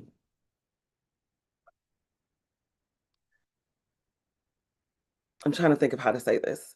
Like how might for those that believe, I'm going to say that God is kind of like the the light on the train that's guiding us, right? Um, if God isn't growing, then where did the concept of growth come from? Right? Like if we all got to be doing this. So we all have to be evolving, we all have to be growing, we all have to be expanding. Like if it's done, we're all doing it. So maybe this is just an uncovering of parts of the human existence that we are recognizing in real time. And so we get to play with it and we get to wonder around it and we get to see how activating or acknowledging, uncovering different parts of culture and ourselves, how it makes us greater and how it impacts us. Because there are other forces that could care, literally could not care less, where they benefit from the power and the oppression and the hierarchy, um, because it keeps them in control of, like Tess was saying, these elements, these things that ensure our survival of food, of land, of water, even oxygen, space to live and thrive. Delisha. My brain is moving in so many directions, so I don't know if this will all connect or what's going to come out. But first, I'm thinking about what Tess was saying with origin stories, and I think what made the Bible so compelling and such an empowering story was that so many of the mythology before, at least when I think about the mythology that I've learned from like Greeks and Romans and whatever, it was like you were born a god or you were not. Like it was just like either or. And to have this story where you have children and people who are nobodies who with God can also become leaders and um important people. I think it was a really empowering narrative that like you don't have to be born into royalty, you don't have to be the son of Zeus. You can be um you too can be somebody who is somebody because of your belief. And I think that's a really empowering narrative. So I feel like the story, I think stories are so important. I think the invitation for us is to tell a different story, to tell better stories. And I do think we have a more compelling story. Because it is so limiting to believe that your worthiness is contingent on something else. It is such a more empowering story to be like, oh, I actually belong everywhere I am. Oh, actually, I'm deserving of everything I want. I'm actually worthy, like regardless of whatever. And I think even the folks who are at the top who feel like they need to hold on to these stories, I do think these are survival narratives. And I oftentimes think of the theory of when people try to be like, why are white people the way they are? And just talking about how in Europe, how so many other folks grew up in environments where like there was abundance of food and there was abundance of resources. And so there wasn't this idea of like your environment is against you. Then you have people who grew up in like cold where there's like potatoes to like survive off of. And so like a survival instinct that comes in. And so even when you see like, to me, if we are not looking at the folks at the top and being like, y'all are unwell, from Trump to Elon to Nicki Minaj, like y'all are not well. This narrative is not serving us. But I understand when you're so committed to something that you don't know that anything else exists and you don't know that anything else is possible. And it's even when I've been there, when a belief is no longer serving you, but it's so familiar, so comfortable that you just like cling on to it, you hold on to it. And I just think a lot of us we have been indoctrinated into a particular belief system. And I think we just have to be shifted out of another one. Even something as small as yesterday, I went to a movie with a friend and we were not enjoying the movie. It was very violent. I was like, I'm covering my eyes half the movie. And she was like, I don't like this. And I was like, do you want to leave? And she goes, oh, we can't leave. And that just like pissed me off because I was like, we can. And she's like, no, we can't. We paid for this. We can leave if we want to leave. We can leave, you know? But you think about how many ways where people just are like, oh, I can't do that. We can't do that. Like, it can't be this way. I'm like, yes, it can. And there's just a lot of narratives like that. And so I think all the time about the Spanish anarchist revolution. I don't know if I've talked about it here. I love this story of like how the Spanish in Spain, there was a group of anarchists who were just like, we don't need government. We don't need government. We don't need money. We don't need class. We don't need religion. We don't need police. We don't need this. We can govern ourselves. We can lead ourselves. And they taught themselves and each other what it meant to really get to a place of working towards trust and care for each other. And like they would go to a grocery store and only take what you need and trust that like when you come back, food will be there. And so they didn't have to use resources and money. And they were like, we were able to work ourselves out of selfishness. We were able to work ourselves out into this idea of like community and seeing each other as like brotherhood. And they did this with like 2 million people for like 2 years until America and Russia went over there and killed a bunch of people like they always do. But there are models of people who have worked towards believing and practicing something else. I think it just takes time for us to teach it. And I think the question that Rebecca is offering us is a really important one. I think one of my biggest issues with the separation of God and devil is that it makes us believe that we're either one or the other, and we can't see that all of it exists in this universe and all of it exists within us. And so I think the invitation here is to learn from the folks in charge what happens when we follow fear, what happens when we follow greed, what happens when we don't understand how to keep those parts of ourselves in check. And that says in all of us. I have to talk to my fear all the time because it's wild. I remember I was in the Uber and the Uber driver offered me water and I took it. I was like, yeah, thank you. I drank the water. And my first thought was like, this is probably poisonous. And I was like, Delisha, this is not. Like fear, I hear you. You're thinking this person's about to poison you with this water and try to kill you because like this is how our brain keeps us alive. But you have to be able to say like that is not reality right now. We're not going to lean into that fear. And I think we can see what happens when we continuously feed into those parts of ourselves. I think all of it is here. It's just a matter of like, how do we learn from it? How do we understand it? How do we soothe it? How do we not feed it? How do we feed other parts of ourselves?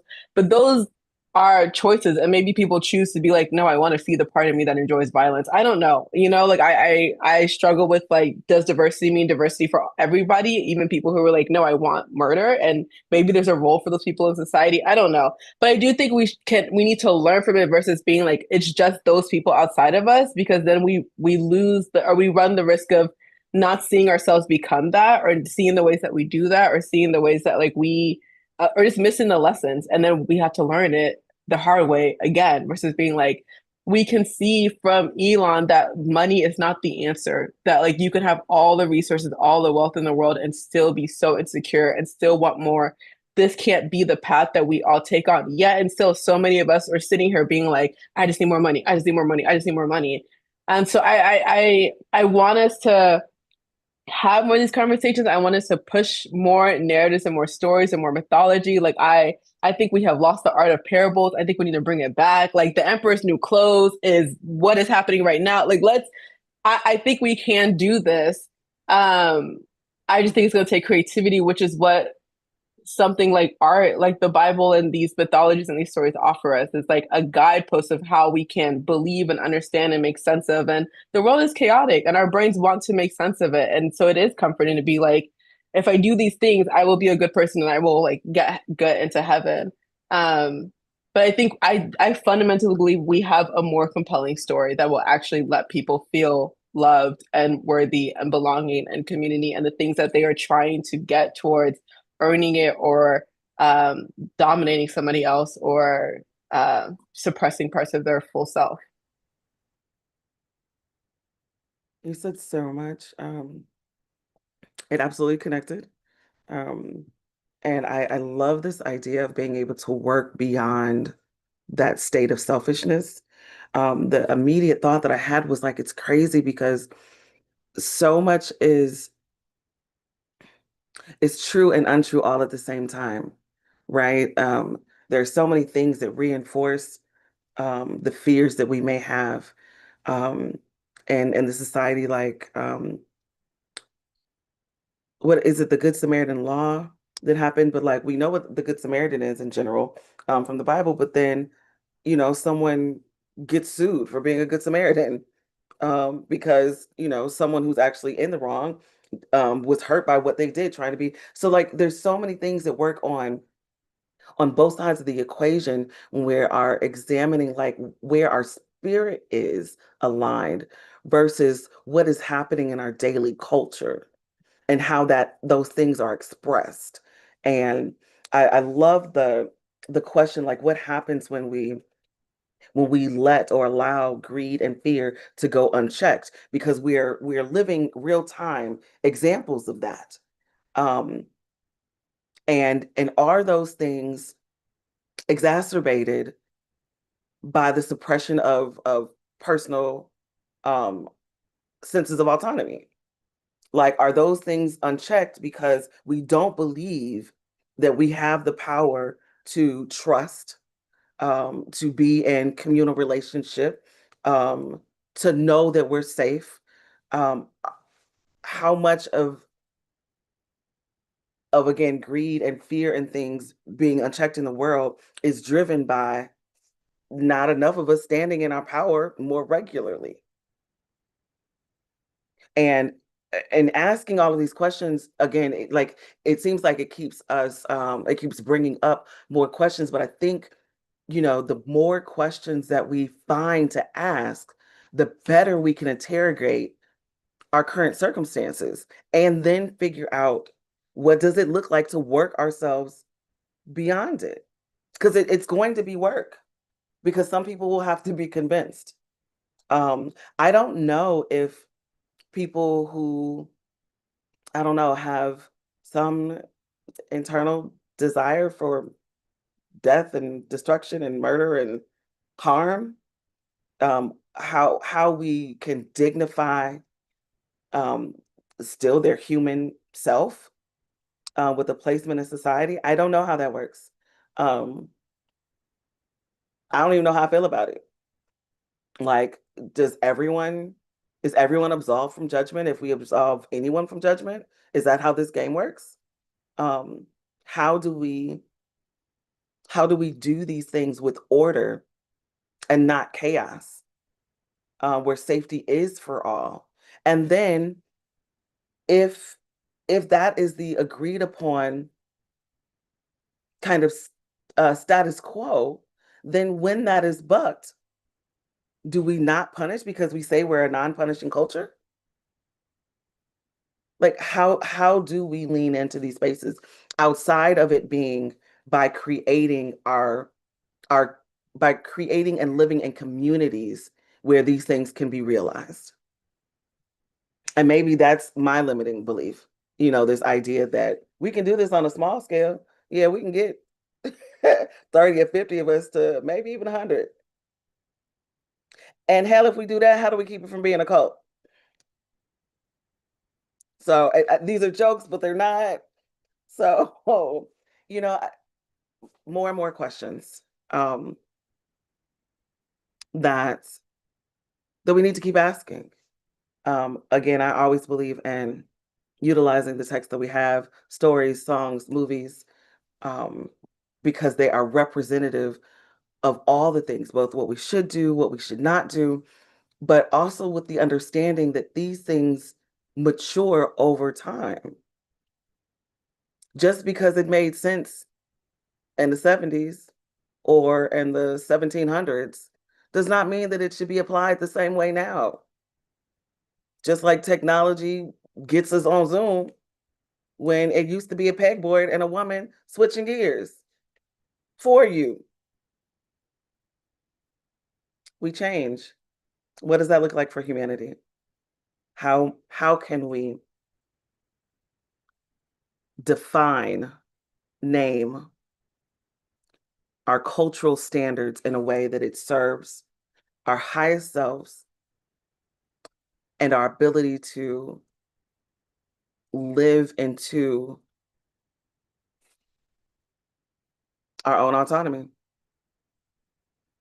What does that look like for us? Miss Rebecca?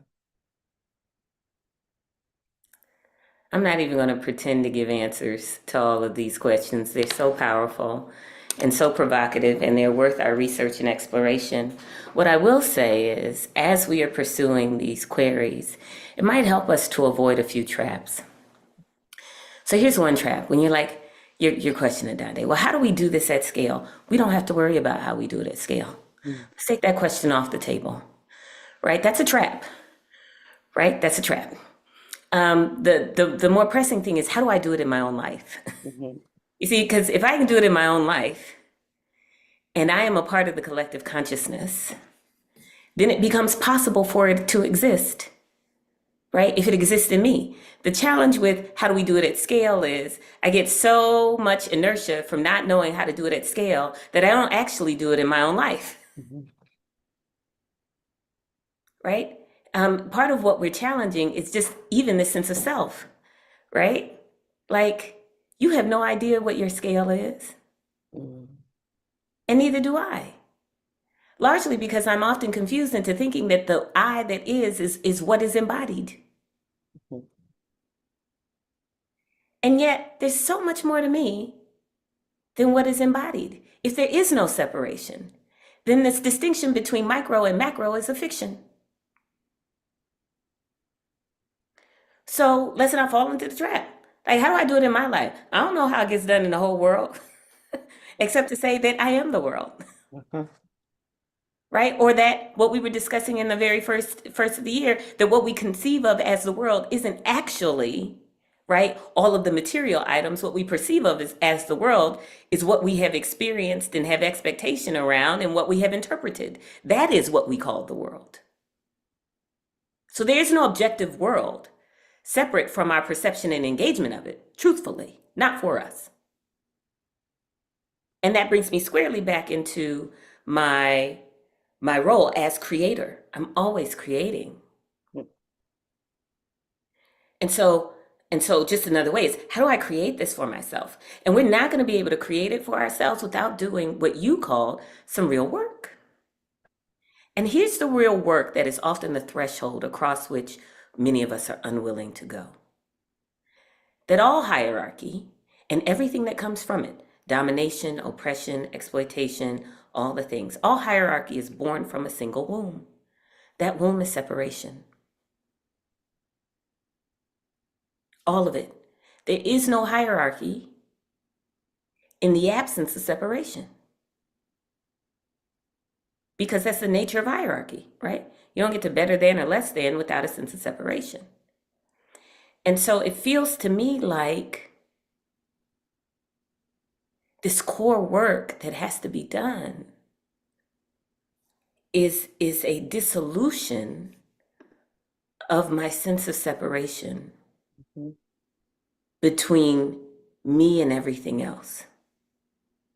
Now, this is a pretty scary thing because the value of the ego, the value of the distinct self, and I don't mean ego in a negative way, you all. Like, I'm not casting aspersions upon ego. I'm having a sense, a contained sense of being, is that it allows for deep experience, right? Sort of deep and gritty experience in a certain way, and it gives me it gives me a me. And when I start saying, well, but I'm everything, and there is no separation, and like, well, what the hell? Where's the locus for my sense of self? Where is that located? What do I hold on to? Because now I'm not talking about X, Y, and Z, what I see. Now my attention is shifted to I. And if I isn't contained, if I is everything, my goodness, where are my frames of reference? Here. But as Carolyn was indicating before, we're not the first to have to come at this, right? In all of our indigenous cultures, you go back far enough, right? There's some interrogation or examination of the sense of self itself, right? And I'm struck by the Buddhists who are like, I see myself disguised as you as a practice. What are they trying to do in that practice? They're trying to melt the distinction between me and other. And for us to go there, it means that we have to let go, too, of the blade of judgment. It's a hard thing. And why would we do that? And how does it serve us? And how doesn't it serve us? But I mean, if we're going to get really into practice, right? Can I look at Elon and Donald and be like, those motherfuckers? Well, that is often my orientation. And I'm so grateful that you all extend me grace as I am still growing and maturing and deepening in spirit, right? And even in the Christian teaching, Christ's teaching of love thy enemy, not just your neighbor. But how in the world could you love your enemy if your enemy is other? How do we get to that, right? Where the standard isn't just to love thy neighbor, right? That was an easier standard. But to love my enemy? This gets me to the teaching that Tess gave us last week when she said, try on the different roles. Try being the one waiting at the well. Try being the Christ who arrives. Try being the Jewish rule makers or rule interpreters, like we must maintain the Sabbath. She said, try on all of these states of consciousness. You know why? Because we are them all. Oh, so where in me, as Delisha gets us, where in me am I suffering from an acute case of not enough? Isn't that what I'm seeing outpictured by these, people who have lots of resources and yet they are still, taking over other countries to get resources? Right? Where in me is not enough? Has it taken firm root? Right? And where in me am I finding comfort in being like I'm better than? Where in me do I default to that? Where in me, where am I reflexively seeking control rather than co-creation or collaboration so that I might be secure, right? These are tougher set of questions. In fact, it's much easier for me to say, nope, you all are the embodiment of it and you are wrong and you are bad and you are doing so much devastation to the world than it is for me to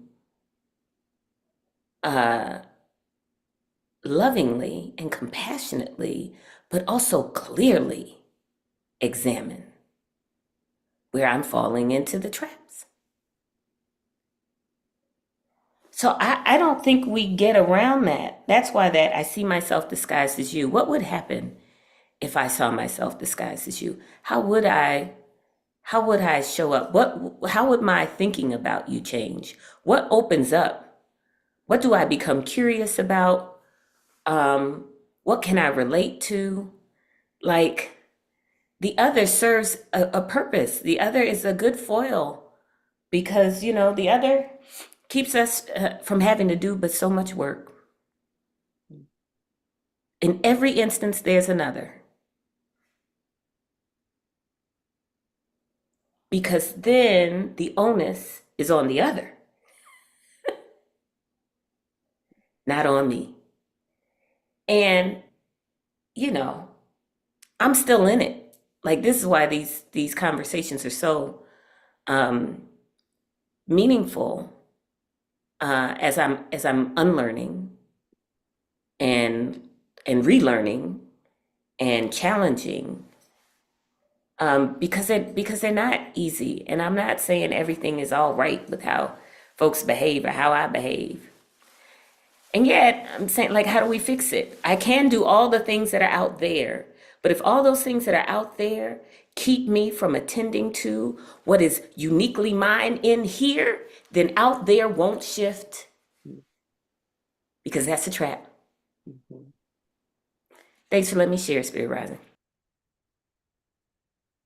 Thank you. I agree that those questions are way harder. My initial, like my body initially felt resistance. You know, I've never been I love thy neighbor. Absolutely. Never been a fan of love thy enemy. Um, or maybe love is fine. I just don't want to deal with you or interact with you or see you or talk to you or be impacted by you or any of those things. Um, and so these parts where we have another opportunity to examine the self and how we are also letting some of these things show up and govern our lives. Um, you know, and again, going back to one of the things that Delisha said about, you know, what happens if these things go unchecked? What happens when they go unchecked in us? And how does it show up and how does it bleed over into our lives? You know, Michael Jackson said, I'm starting with the man in the mirror. And And I know it's hard, because and I I don't live want to long do some enough of to be the enemy, right? Like, this is the thing. When we're younger, it's like the good and the bad and the separation, the black and white is so clear. They're wrong, I'm right. When we keep living, we find ourselves in all kinds of shades of gray. We find ourselves on what we call the black and on the white. Like, I have been the enemy. Real talk. I have been the one to cause devastation and damage. I have been the one to do harm, knowingly and unknowingly. Am I less deserving of love? Do my friends somehow, my real friends, right, find me less lovable because I have caused harm? Right? We get this stuff out of the abstractions. And it might be, well, Rebecca, you've only done but so much harm. Like, you haven't done like big harm. Right? Well, now, that's all in matter of perspective. Because can you see across time how the damage I've done to one is then multiplied as they have shown up in wounded ways? Like, this becomes an interesting thing. It gets us into the muscle. It gets us in there. It gets us in there. And then if that applies to me, if like somehow I could still be lovable because you're in relationship to me. See, the difference is you're in relationship to me. And so because you're in relationship to me, you don't see me as a monster because you see more of the big picture. You see the ways that I've been beneficial and loving and caring and kind, along with perhaps the damage that I've done. And so a more full picture that comes out of relationship makes it possible for you to extend grace. And to see that I am more than my wound. And who stands outside of that? Who precisely? What life has only been harm causing, but never been anything else? Right? This is why this shit is hard. This is why we much rather lean on the shortcuts like judgment, in or out.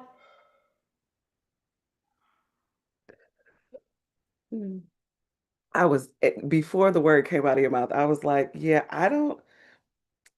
I don't, the spaces where judgment goes unchecked in me, outwardly towards another, especially when I perceive there to be harm. I can see the harm across the board and across the multitudes.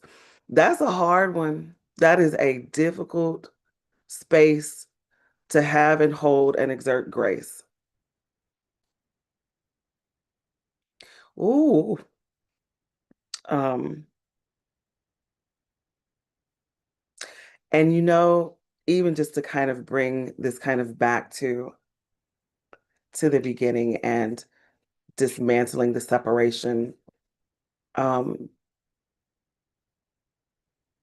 if we are leaning in to the proximity with the divine, if we are leaning in to the constancy of creation within us, if we are leaning in to our full sense and expansive sense of power and autonomy, then we are also capable of doing the big, hard, icky things that feel out of reach. We're capable of making that decision. Just like Delisha says, we absolutely can get up and leave the theater. We're not bound by. And it's a decision too. It's a decision that we make.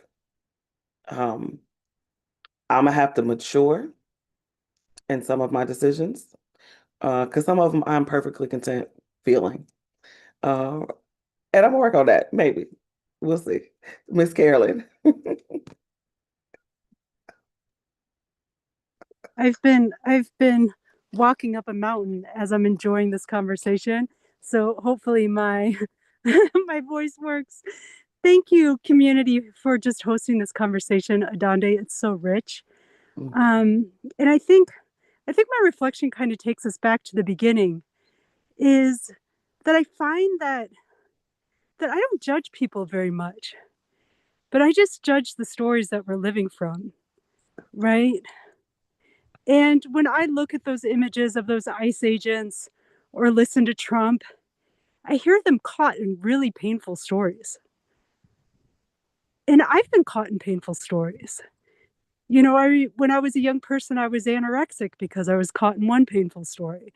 And I've been caught in all kinds of painful stories. And I've done harm in my life in myriad ways.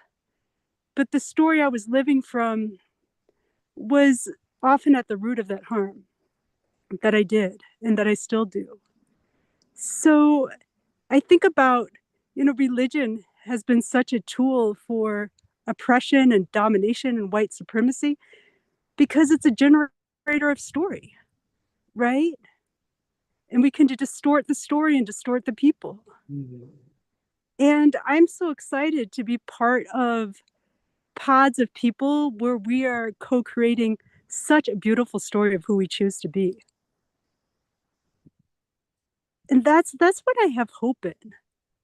And that is salvation to me, is the story of us choosing love and choosing to love ourselves and to love one another and forgive and to keep learning and growing.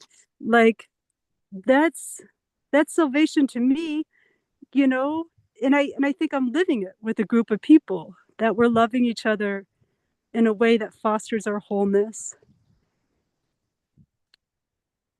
And that's my story, that I get to be part of that in my lifetime with you all and with others, like the story of us growing love between us and growing healing between us and growing an expanded sense of our power and who we can be.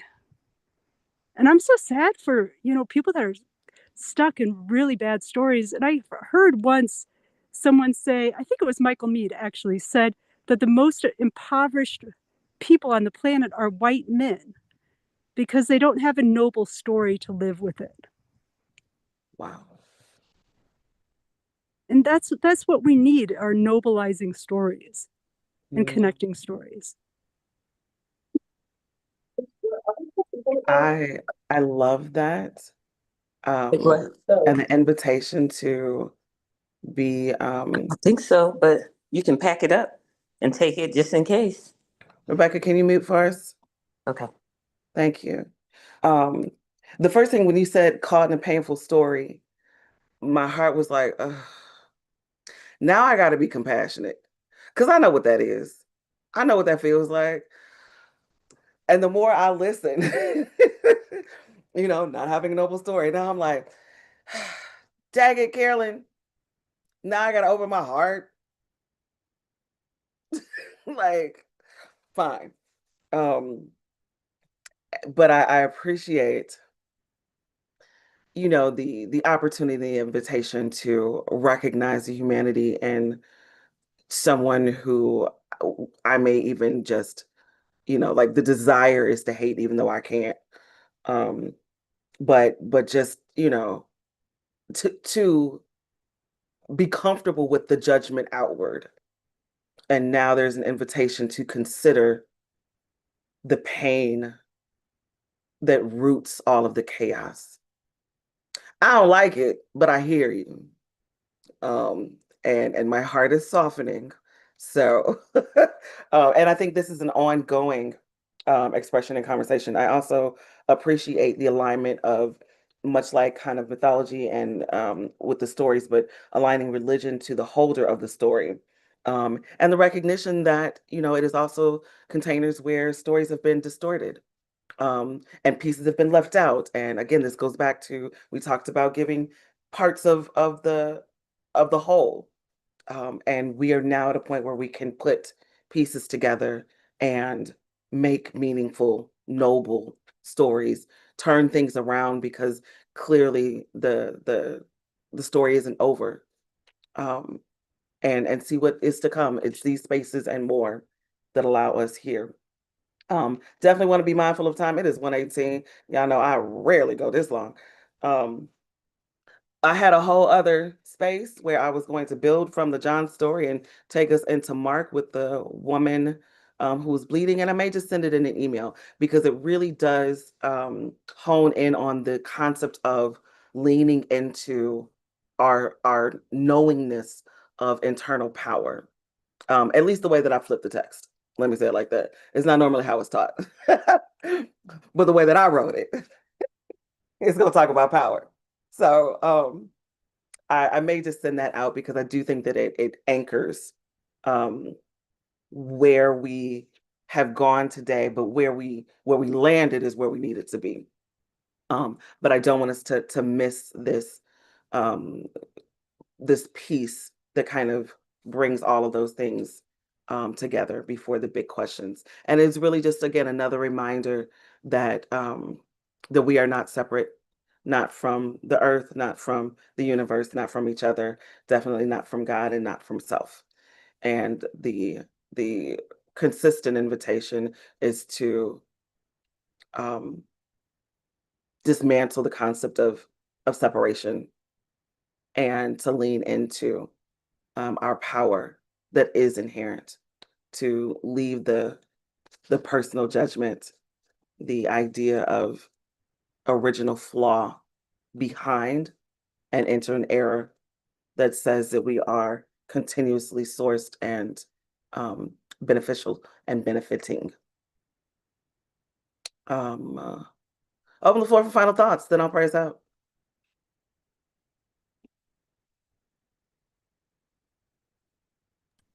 I love you all. Thank you for your overflowing wisdom and for living these questions together. Same. We love you back. Thank you for the contributions as always. Okay.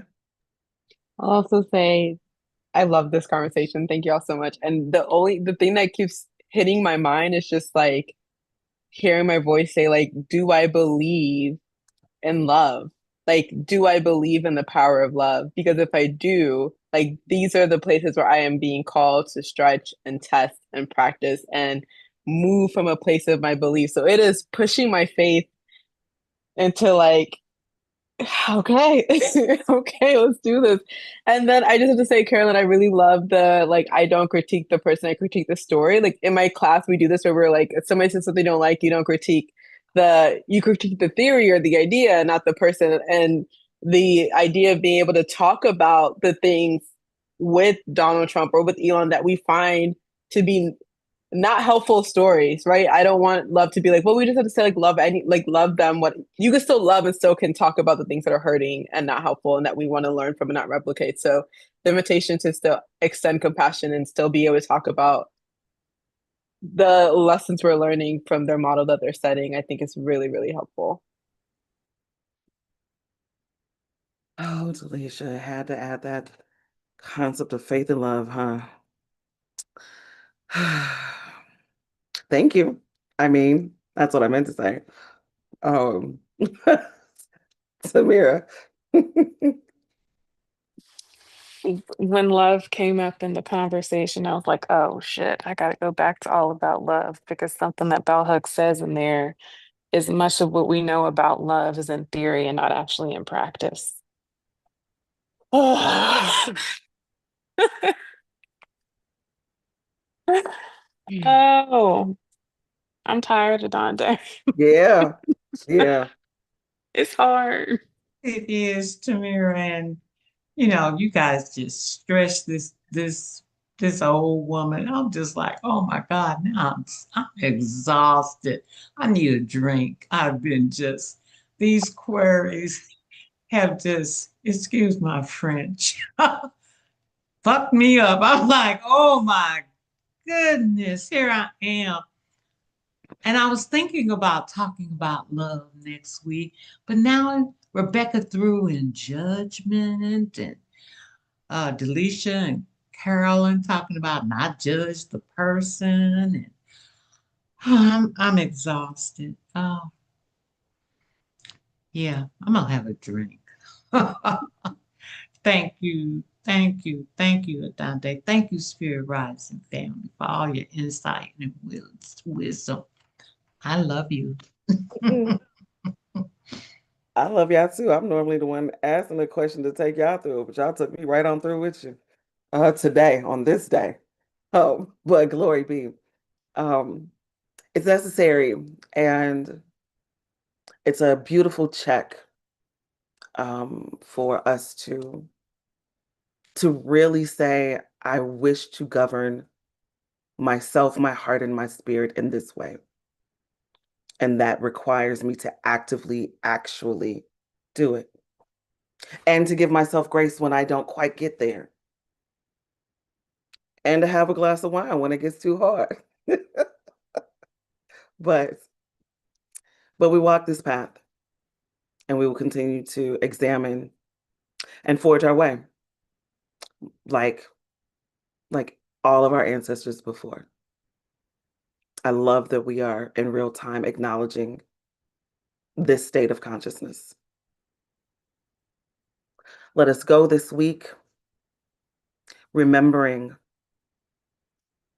our proximity and relationship to the earth, to the universe, to each other, to ourselves. May we hold and honor the desires of our heart and the reality of constancy and creation as alive and well and producing in us and around us and through us. May we open the doors courageously that allow us to be merciful and graceful with others. May we recognize that power forever flows and we don't have to prove nor ask for that of us. As we leave this space, may we step into daily alignment and momentary confidence, settled in the knowing that more is unfolding. The work is still happening. We are still growing. God is still evolving. And we get to participate in this beautiful execution of life in this existence. May love rise in you like breath, and joy meet you like a friend. May spirit whisper to your heart when the world gets loud. And may we return to the sacred container once again, whole and willing. Same time, same link next week, y'all. Thank you. Thank you, Adande. Beautiful teaching today. Thank you, Spirit Rising family. Thank you. Hopefully, we'll see you all on 123, right? We have our Yes. fall community gathering this Friday, 5:30 at the Deaconess Foundation. Come Information celebrate still in with your us. email. Love you. Love you all. Bye now. Love you all. Bye-bye.